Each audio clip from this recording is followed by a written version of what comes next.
you today. Welcome back to my YouTube channel. Thank you so much for joining me again. Oh, there's someone else apparently that wants to join today. Come and say hello. Come and say hello. Look, who is it?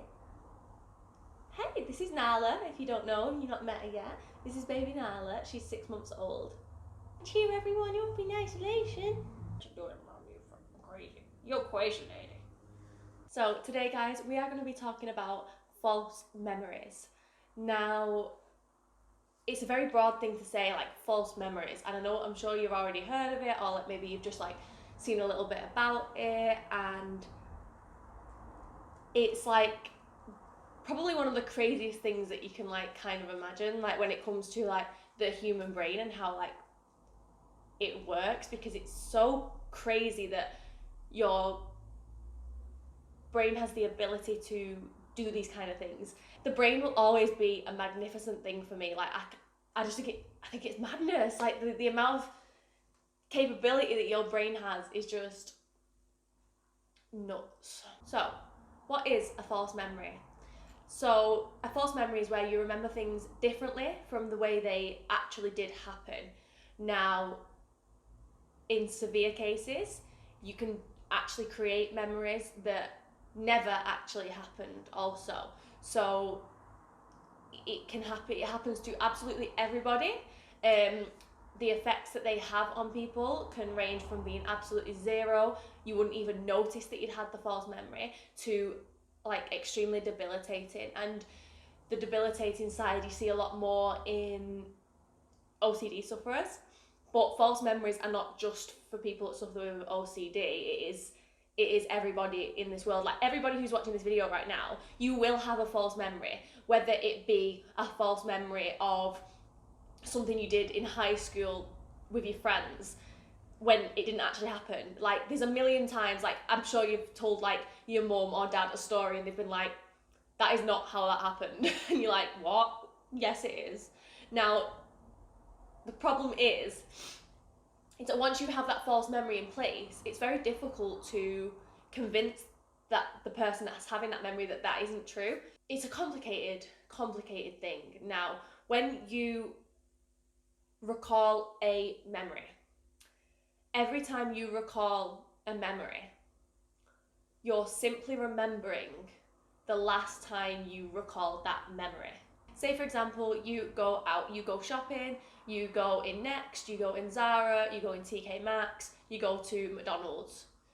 And then the next day you're like, oh yeah, I went in TK Maxx, Zara, Next, and McDonald's. That wasn't the original order you went in those shops, but the next day, that's how you've recalled it. So you're like, oh yeah, this is where I went.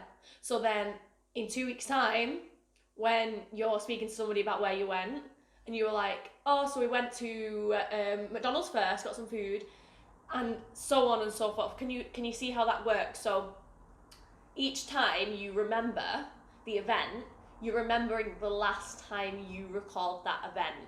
So it's almost like Chinese whispers, but in your own thought process bubble. Everybody knows what Chinese whispers is. You hear one thing, next person hears it, the next person hears it, the next person hears it, the next person hears it, and eventually you've gone from saying I love you to I like jam donuts.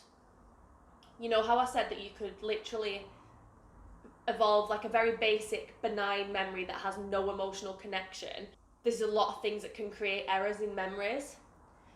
However, an emotional attribution or an emotional circumstance can really change the way you view that. Now, for a lot of people with social anxiety or generalized anxiety in general, yeah, you know what I mean.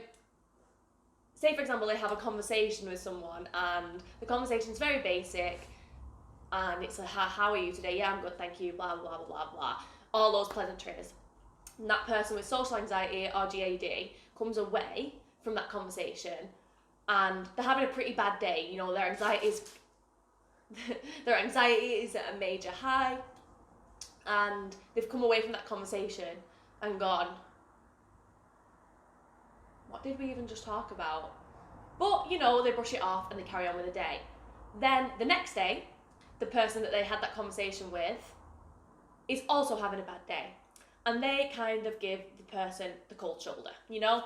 They come in, they give you the cold shoulder, and you're like, right, I'm triggered. I 100% said something yesterday that offended them, made them not like me, or made them go and speak to everyone else about me. Oh my gosh. And there you have your emotion. Your emotion has built up, and it's give you feelings of fear, of anxiety, of danger, of terror, and your fight or flight kicks in. Now your fight and flight kicks in, and you think, right, what did I say that could have upset them yesterday? So you try and recall that memory of the conversation, and you think, well, they did ask me what I was up to this weekend, and I told them that I was gonna see my friends. Should I have invited them? Maybe that's why they're giving me the cold shoulder. And those words where you say, should I have invited them, you get this horrible surge of anxiety, like, yeah, that's it, that's what's wrong. Next day comes along, you recall the memory again. Now, the difference is when you recall that memory the third time, you've already attached those emotional connections to that memory. Now that memory is distorted, and you could potentially remember that conversation entirely different. You could remember, you know what? I think I told them that I didn't want them to come. Could I have even said that? Well, I must have done, because it feels like I did, and it feels like I did, and they're giving me the cold shoulder, and I don't know what to do. And that is how these things can spiral from being benign to being extremely detrimental to your health. Now, these memories, because they bring you fear, because they bring you happiness, because they bring you whatever kind of emotion these false memories bring you, they can be held with very high confidence, and you really start to rely on these memories for confidence. I have built my entire OCD journey on what could have potentially been a false memory. Now, I've just got to accept that I will never know whether or not the memories I have from my childhood are false, are real, and they're not bad memories, they're good memories, but there's a lot of things in there that can be like, oh, you know what?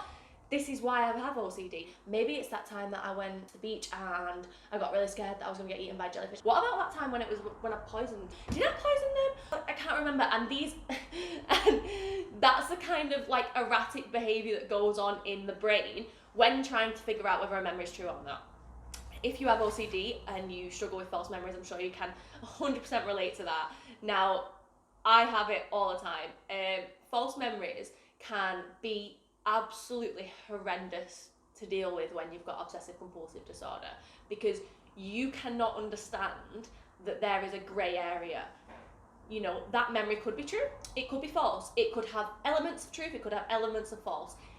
The truth is that now you've gone in that deep with the rumination, with the constant checking over, with all those kind of emotional factors going into that memory every single day, every single hour that you think of it, you have now essentially messed it all up that much that you will never now know. And you have to be able to accept that, because that is what will free you of the burden of that intrusive thought. You've got to accept that you will never know whether it was true, whether it was false, and these memories can be absolutely horrific. These false memories, from what I've heard and what I've seen and who I've spoken to, can range from being afraid that you've murdered someone, that you've ran someone over, that you've stole, that you've hurt, family members, that you have cheated and you've forgotten, and this is just, it's so important to me to get the message across that the more you go over and over a memory, the more you are going to alter it. There was a study where people, they were obviously studying false memories, and they read out a list to lots of different people that contained the words yawn, rest, bed, snore, nap, all these things that were associated with sleep. And when they went back to the participants a few hours later and asked them to name some of the words that were in that list, every single one of them, near enough, said that they heard the word sleep. They never heard the word sleep. all those words were associated with sleep.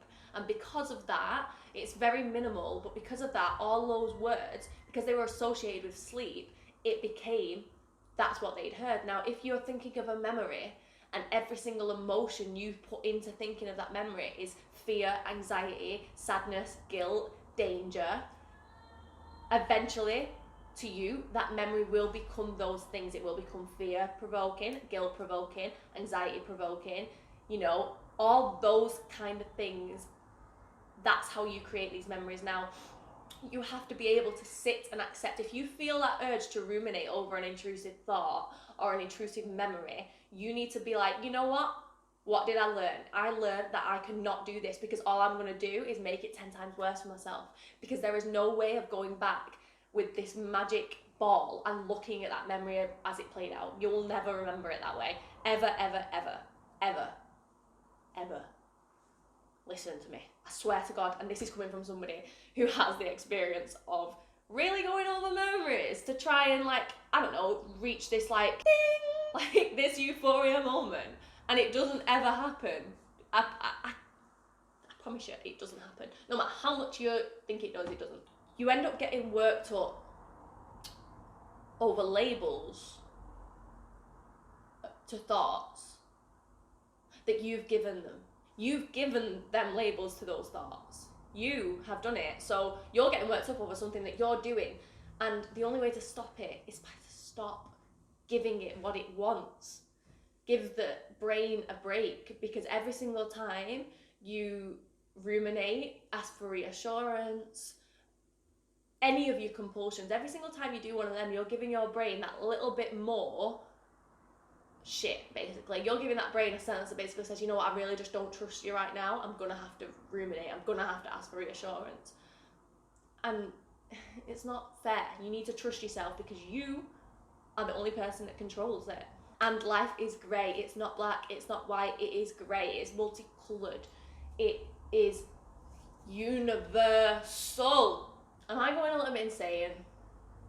I think I'm going a little bit insane. Alright guys, that was my little rant over. I am so sorry. Sometimes I get like so passionate when I go to film this like really sophisticated, like intellectual video, and I turn into like, listen to what I'm saying, because I swear to God, I want you to feel happy. And I want you to be free of the burden, because honestly, I know what it's like.